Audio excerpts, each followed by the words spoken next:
untuk seluruh orang tua ya, karena di Islam sendiri ya bahwa masalah akhlak ini menjadi pilar, menjadi pondasi, menjadi dasar. Ada 3 pilar utama, 3 pilar yang sangat prinsip ya di dalam agama Islam, yaitu akidah yang harus banget lurus ya, syariah yang harus banget sesuai dengan sumber otentik, sumber asli Islam. Yang ketiga adalah akhlak. Nah, ini dia teman-teman yang dirahmati Allah tentang akhlak ya, menjadi pondasi, 3 pilar penting bahwa Rasulullah Shallallahu Alaihi Wasallam beliau sendiri bersabda, innama bu'itsu liutammima makarimal akhlak. Sesungguhnya misi aku, tujuan misi aku, goals aku diutus oleh Allah ya untuk menyempurnakan moralitas manusia, untuk memperbaiki citra diri manusia, untuk menumbuhkan jiwa manusia dari yang misalnya penuh ego, lebih dewasa, lebih lebih dekat dengan Tuhannya, lebih serve, lebih berakhlak kepada Tuhannya, lebih berakhlak kepada manusia atau lingkungannya. Begitu juga dia akan berakhlak mulia kepada alam juga. Jadi innama bu'itsu liutammima makarimal akhlak ya, aku di sini, hadir di sini, diutus, diberikan misi untuk menyempurnakan moralitas manusia itu sendiri ya. Jadi bahwa yang namanya komponen manusia itu ada zahir dan ada batin, maka keindahan zahir bisa kita usahakan dengan sesuatu yang zahir, dan jangan pernah melupakan keindahan dan kesuksesan batin ya, yaitu citra diri atau akhlak atau moral atau etika. Ini menjadi komponen yang gak bisa kita abaikan, yang gak bisa kita nomor sekiankan. Ini harus bareng-bareng kita tumbuhkan ya, bahwa ketika kita sebagai seorang bunda gitu berpikir gimana cara putra saya menjadi sehat, punya imunitas yang bagus ya, nggak gampang sakit, kemudian dia pertumbuhan fisiknya bagus ya, gemuk misalnya, nggak gemuk sih, maksudnya porsinya bagus, berotot, sehat ya, kulitnya segar, rambutnya berkilau, giginya bersih gitu. Itu kita concern kepada pertumbuhan fisik anak gitu. Begitu juga kita harus concern kepada pertumbuhan jiwa sang anak. Sang anak ini apakah jiwanya tumbuh? Sang anak ini apakah fisiknya saja yang tumbuh atau fisik dan jiwanya sekaligus tumbuh gitu? Karena ini nggak bisa dipisahin ya. Misalnya ketika anak kita anak kita balik gitu ya, usianya berapa, misalnya usianya di sekitar dari 14 sampai 15, itu usia yang sebenarnya seorang anak secara fisik dia sudah balik, sudah dewasa, physically dia dewasa. Cirinya apa gitu? Cirinya misalnya kalau perempuan punya siklus, kalau laki-laki juga ada ciri-ciri khusus gitu. Ada ciri khusus yang bisa dikenali, oh anak ini sudah balik. Nah ternyata balik saja atau kedewasaan fisik saja ini nggak pernah cukup. Harus kita pastikan ada kedewasaan berpikir, ada kedewasaan emosional, ada kedewasaan spiritual yang nanti efeknya menuju kepada akhlak ya. Jadi ini masuknya ke akil ya. Jadi kita berusaha sebagai orang tua mensejajarkan pertumbuhan balik dan akil sejajar ya. Jadi nggak misalnya sudah balik, sudah dewasa secara fisik, tapi kok perilakunya, akhlaknya, moralnya kok kayak bocah kecil ya, masih suka tantrum, suka marah-marah, nggak mau taat, nggak punya kedisiplinan, kemudian masih self-center, masih sangat egois. Berarti ini secara akhlak atau innernya ini belum benar-benar sedewasa fisiknya gitu. Makanya ini gimana caranya biar putra putri kita pertumbuhannya ini sejajar ya, antara fisik dan non fisik dia atau spiritual dia, emosional dia yang akan tercermin kepada akhlaknya. Ini sih yang harus benar-benar kita sadari. Anak kamu udah balik ya, alhamdulillah udah balik. Cirinya apa? Cirinya misalnya kalau laki-laki sudah ada kumis misalnya, atau sudah mulai tumbuh apa gitu ya.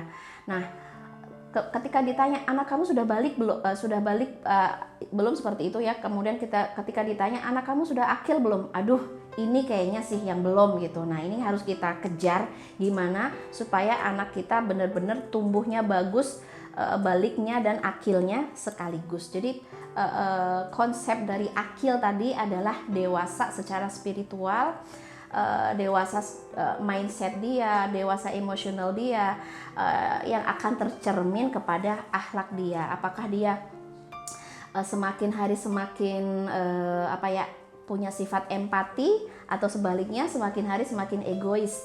Apakah dia semakin hari semakin disiplin, atau semakin berantakan ya kehidupannya? Apakah dia semakin bertanggung jawab, berani mengambil tanggung jawab, atau semakin hari semakin tidak bertanggung jawab pada kehidupannya? Ini harus kita hati-hati banget. Wah ini bahaya nih, anak aku nih sudah balik tapi belum akil. Ini yang jadi PR kita. So semua orang tua baik ayah maupun bunda gitu ya harus ngerti gitu bahwa kesempurnaan pertumbuhan putra putri kita ya itu dari inner dari batin dia ya, dari batin dia yang akan tercermin kepada akhlaknya. Makanya standarnya adalah akhlak. Rasulullah atau Allah Subhanahu wa taala karena standar adalah akhlak, innallaha la yanzuru ila suwarikum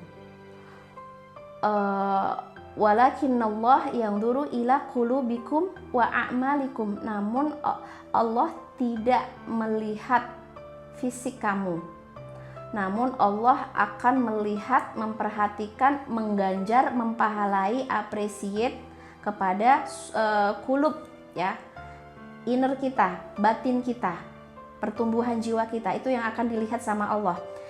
Ila qulubikum wa ila a'malikum gitu, dan amal-amal kamu gitu. Ketika batin kita tumbuh dengan sangat subur, sangat baik, penuh iman, penuh dengan penuh dengan hiasan-hiasan akhlak ya, maka akhlak kebaikan akan muncul lewat lisan kita, lewat perilaku kita gitu. Jadi Allah sendiri tidak pernah, karena kan Allah memang appreciate banget sesuatu yang sifatnya inner ya, yang sifatnya batin gitu, karena itu yang akan memunculkan zahir kita.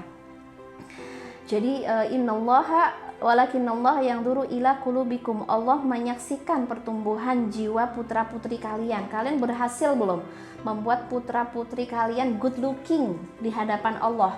Mungkin anak-anak kita udah good looking di hadapan teman-temannya, di hadapan sosial dia. Wah, anak-anak kita sepatunya branded, kemudian stylish, kemudian fashionable, kemudian gaya bicaranya memukau, kemudian macam-macam ya. Tapi kita harus hati-hati, innernya seperti apa, batinnya seperti apa, spiritualnya seperti apa, emosionalnya seperti apa, itu yang harus terus juga kita kawal ya. Zahirnya kita kawal, batinnya juga harus kita kawal gitu, karena ini yang akan jadi standar yang akan diapresiasi oleh Allah, standar keberhasilan orang tua mengawal putra-putrinya, memberikan lingkungan yang baik dan memberikan contoh yang baik, menjadi role model anak-anak kita sehingga mereka bisa tumbuh akhlaknya, tumbuh mindset yang bagus gitu. Ya, jadi seperti itu teman-teman yang dirahmati Allah.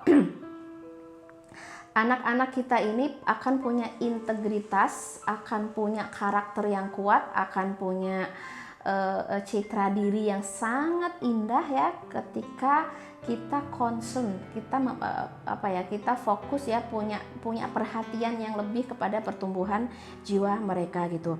Dan ternyata ketika jiwa itu tumbuh dengan baik ya, maka akan berakhlak yang baik, mereka punya akhlak yang baik dan mereka akan diganjar oleh Robnya. Putra-putri kita punya derajat tertinggi di hadapan Robnya, di hadapan masyarakat, di hadapan circle dia, teman-teman dia, guru-guru dia akan memiliki derajat tertinggi ketika dia sudah memakai gaun akhlak terbaik mereka gitu. Bahkan ya, Rasulullah Shallallahu Alaihi Wasallam menjadikan akhlak ini sebagai media atau ajang persaingan gitu. Kadang-kadang karena kita kadang-kadang karena kita lebih banyak kepada persaingan materi ya, itu kadang-kadang kita lupa kepada persaingan akhlak gitu.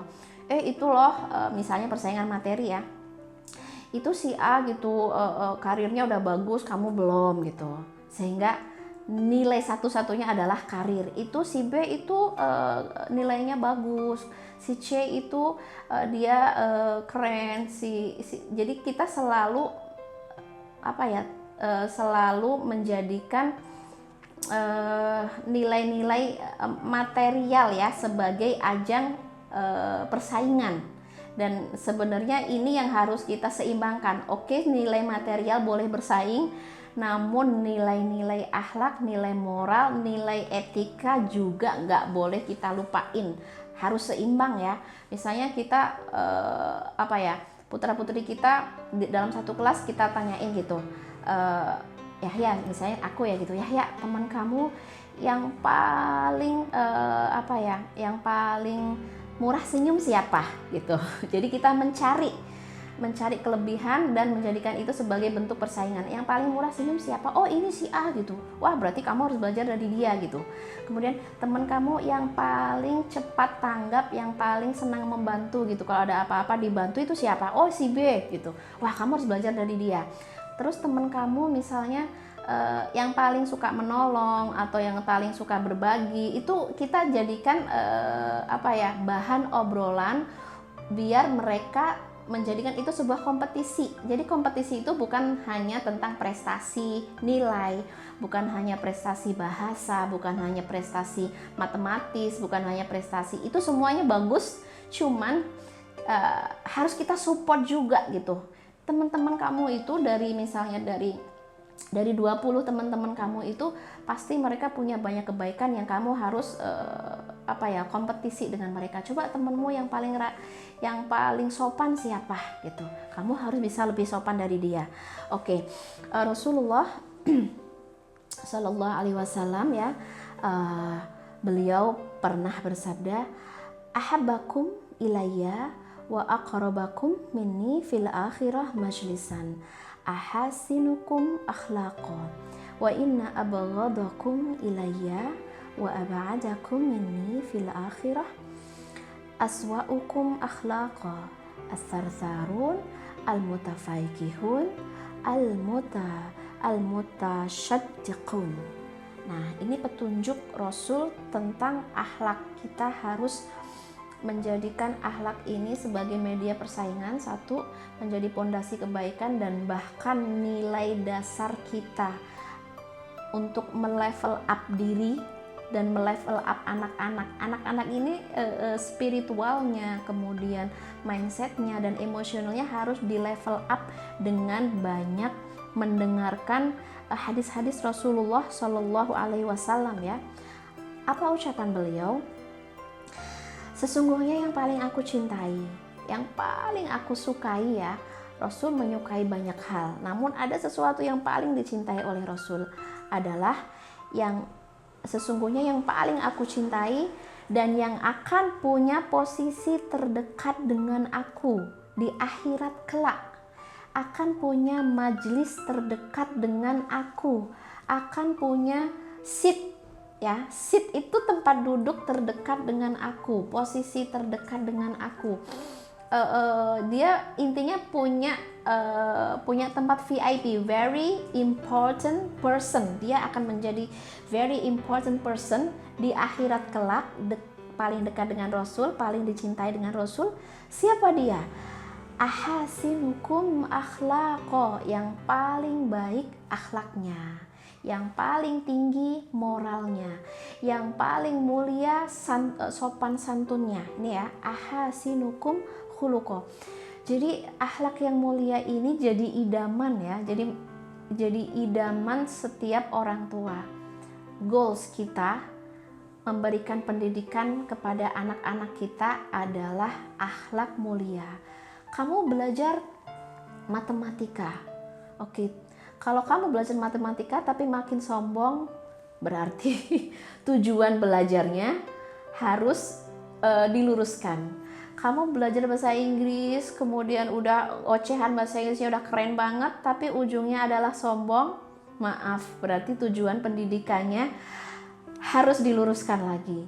Kamu belajar engineering, belajar teknologi, belajar apapun, kalau ujungnya sombong, ujungnya merendahkan orang, ujungnya bikin kita arogan, ujungnya bikin kita nggak mau mengakui itu kehebatan Allah, karena ada ya, saking pinternya orang, saking kerennya orang gitu, ya ini keringet aku gitu, ya ini jerih payah aku, jadi melupakan karunia dari Allah ya, artinya itu satu bentuk kesombongan ya, tidak mengatakan bahwa hadza min fadli Robbi, jadi dia hilang akhlaknya kepada Robnya, hilang akhlaknya kepada manusia ya, hilang akhlaknya kepada lingkungan, maka tujuan pembelajaran itu jadi nggak nyampe, ngegantung gitu. Dia hanya mendapatkan sesuatu yang sedikit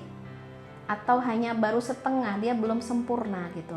Jadi ahasinukum akhlaqo, ini tujuan sebuah pendidikan. Makanya para ibunda, para ulama ya, itu selalu nge-reminder kepada putra-putrinya ketika mau berangkat sekolah. Aku juga ngikutin habit mereka gitu. Ibunda para ulama ketika melepas putra-putrinya mau sekolah, mau belajar gitu, meyakinkan atau memastikan anak nanti pulang sekolah, pulang belajar, bawain umi oleh-oleh ya gitu. Kemudian Yahya tanya, atau semua anak-anakku selalu tanya, oleh-olehnya apa Mi gitu. Ketika aku minta oleh-oleh, ketika kamu pulang belajar, Umi pengen oleh-oleh akhlak yang mulia, karena tujuan pembelajaran adalah akhlak mulia. Pokoknya kamu pulang sekolah, pulang kursus, pulang belajar gitu, berikan untuk Umi oleh-oleh yang paling Umi sukai, yang paling Umi tunggu-tunggu, yaitu akhlak yang mulia, berlemah lembut kepada orang tua, berkasih sayang, kemudian berempati, kemudian merendahkan, bukan merendahkan diri, merendahkan hati ya, jadi nggak sombong gitu, nggak arogan. Jadi ini tujuan semua ilmu.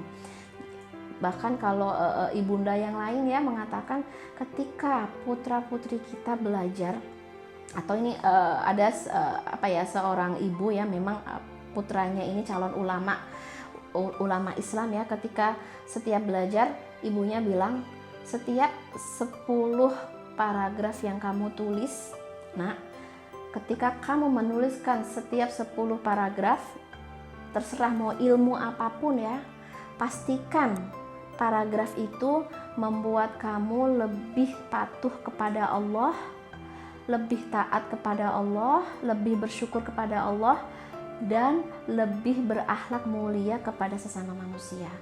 Namun ketika kita sudah belajar berlembar-lembar ilmu, namun pulang sekolah atau pulang belajar kita atau anak-anak kita saksikan mereka gampang tantrum, mereka makin egois. Hello, berarti mungkin proses belajar di sananya belum disibegoh betul-betul, belum disibegoh bahwa tujuan ilmu adalah akhlak. Tujuan kehidupan kita adalah memperbaiki citra diri kita, citra diri zahir maupun batin. Itu tujuan sebuah ilmu, dan ilmu itu perhiasan ya. Semakin kita banyak ilmu, kita kayak semakin banyak menghias diri kita gitu. Nah ternyata ketika ilmu ini jauh dari akhlak, maka akhlak ini seperti membakar kebaikan ilmu gitu. Kita sudah berhias, namun nggak pakai akhlak, maka itu akan menghapus semua keindahan-keindahan ilmu. Oke, jadi teman-teman dirahmati Allah, siapakah yang paling dicintai Rasul? Siapakah yang punya VIP, punya seat terdekat dengan Rasul? Very important person di akhirat kelak adalah yang paling baik akhlaknya.